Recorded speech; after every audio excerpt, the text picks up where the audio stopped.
G'day folks, well this is part 4. Transmission, power steering and differential we'll talk about. And whatever else comes out of my mouth. Alright, let's get stuck into it. I'll just let you know guys that I'm flat out into my trailer and goodness me, isn't it coming up a treat. So stay tuned guys, I'll put one of them up, I'll put a trailer vid up in the next day or two, couple of days I reckon, just before I start cladding it. So it'll give you an idea on all the, well, gas struts. Oh, they're beautiful. I'm starting to get it all, it's all coming together guys, and I'm so thrilled with it. Alright, let's get back on subject. It's a turbo 350 automatic transmission. This one's rated, they say, I bought it, was rated to around 600 NA horsepower, so really pushing the friendship side of it, but it's holding up really well. We've got a 2.5 inch, not 2.5 inch, a 2.5 stall converter. Nothing flash over the top, just a good street converter, seems to be holding up quite well. I have a beefed up, you can just see it there, flex plate, slightly thicker than the original one they came out with. You can see the modded sump there guys, it's 9.5 litres capacity. We've dropped it down 20 mil, we've crept it out, I think from memory, I think it comes out about 60 mil either side, and at the back you can see where it even hangs over past the flex plate. So it's a monster, and that's what you need guys when you're running hard and you're creating a few G's, because if you don't have the capacity in the sump you tend to run the risk of surge, oil surge. But we have combated the head problem, the oil in the heads. We have, that's the scavenge pump we run to get rid of the oil out of the heads, and we pump it straight back into the, just move over here and I'll show you there guys. You can see it, there it is there. And that sort of pumps it straight back into the side of the sump. So works like a beast folks, it really does. You can see my 4-into-1 1.75" headers. If any of you guys, what do you think they're there for? That's a new sort of design on the headers now. I did have another set like this before, but it never had that on it. I'm sort of guessing it's for velocity, sort of to maybe just to create a bit of twist. Who knows? But if anyone knows what they are, just let me know. You've got I think it's a 3.5 inch tail shaft, which runs obviously all the way back to the 9-inch diff. So that's, yes, a Ford 9-inch. And we've got 3 7 gears, so we're not too tall in the gear department. I do need to, I'd like to come to about 3 4 gearing, I reckon, to be spot on for how fast I want to go and based on the revs.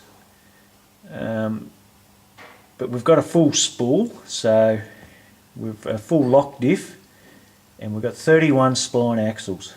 So it's been a great diff, you know. I know that it's really whiny, you can hear it in the videos, and I think it's because it's only got a cheap gear set in it, so I'm not sure. I think it's just, it was fine when I first got it, and then yeah, I think, I don't know, it's just noisy as all hell, but I will swap it out for a better gear set, but in time. We're still running the original drum brakes guys, so I'll tell you that, but we have modded them, and it's been a brilliant little setup. Really has. Oh, actually, I'll show you the inside of them because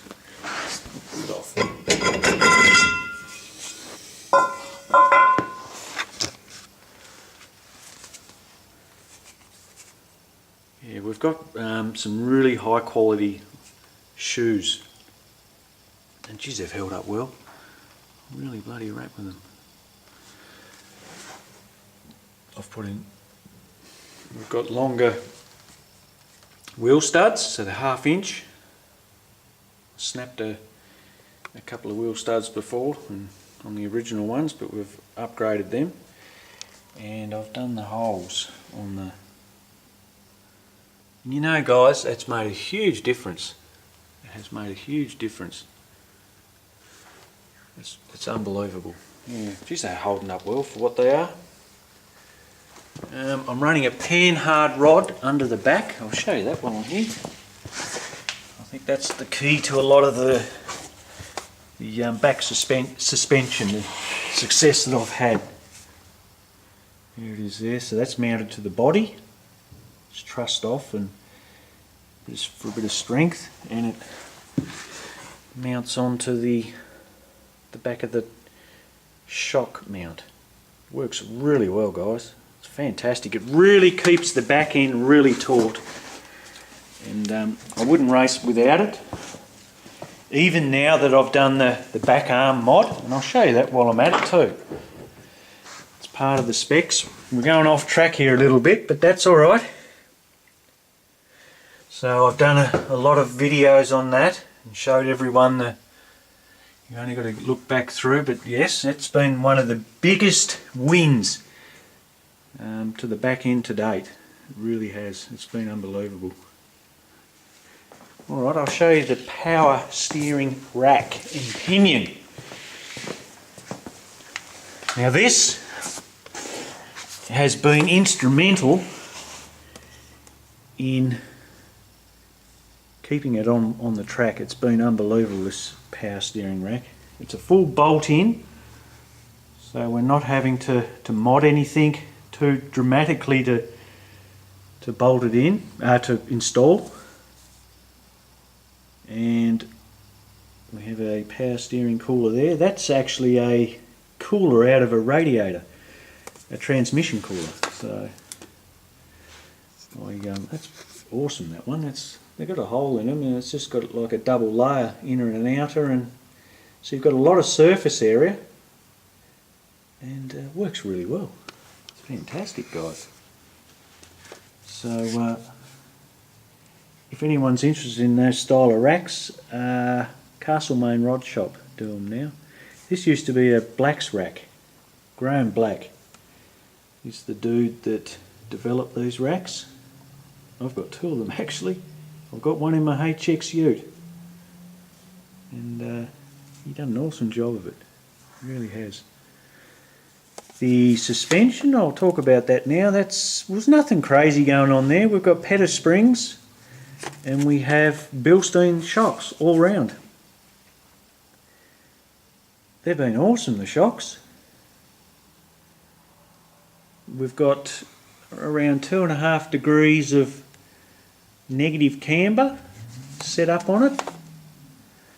I think it's a 20, don't quote me on it, I think it's a 28mm front sway bar. Yeah, I mean, it just seems to work really well, the front suspension. I mean, you don't have to go crazy with it. Like I said, it's been lowered around 2 inches right round. I really feel that the camber, I could probably throw a little bit more into it, maybe another degree, but 2.5 at the moment's plenty. We've got the front, what would you call it, front splitter or air dam. I think that's been a huge improvement as far as cooling has been, like a ramming effect, guys. It really tends to scoop the air and just push it in through the front now, and it limits air going in under the car, so whatever it won't go through the front just spills out around the side. The car used to be a bit floaty at speed, guys. I remember years ago when I was driving it on the street especially. If you get up around sort of 160, 80 kilometres an hour, it'd almost lift in the front. And it'd do it down at Simmons too. But now it just feels really settled. It seems to hunker down, and it's made all the difference in the front especially. You don't get that feeling of wanting to lift like it used to. So, and I think it looks pretty cool too. Someone mentioned it sort of looks like that Trans Am era they used to run back in the 70s. Yes, I think it looks quite nice. Alright folks, well, oh yes, I'll talk about them front the front brakes while I'm at it too, guys. 330mm rotor. Now these are a hopper stoppers, so you can buy them as a kit, which I did. They come with a hub, because these are a floating disc, and they come with a PBR, sorry. They're an AU twin piston caliper. They're off a Ford. So there's two bits on this car that have the Ford components on them, which is okay. For now they're working quite well. I could, if I do struggle with the calipers later down the track, I could go to a larger caliper. But no, they're working quite well for now. But I think if the back brakes or the rear drums struggle, I will upgrade those. But they work really well, these front discs, and I'm very happy with them. Like the times I've been down there, I haven't had brake fade, guys. But saying that, I haven't pushed them that hard either. I'm still in that learning phase of just still learning, and I just haven't really pushed them to the limit yet. So in time we'll find out how good these things are, and yes, but they're doing the job extremely well, and a lot better than the original 265 or 70mm single piston ones that I had on it. I cooked them in no time. I mean, 2 corners and they were done. These will hold up for the 4 laps, and like I said, I haven't pushed them yet though, but we'll find the limit in time.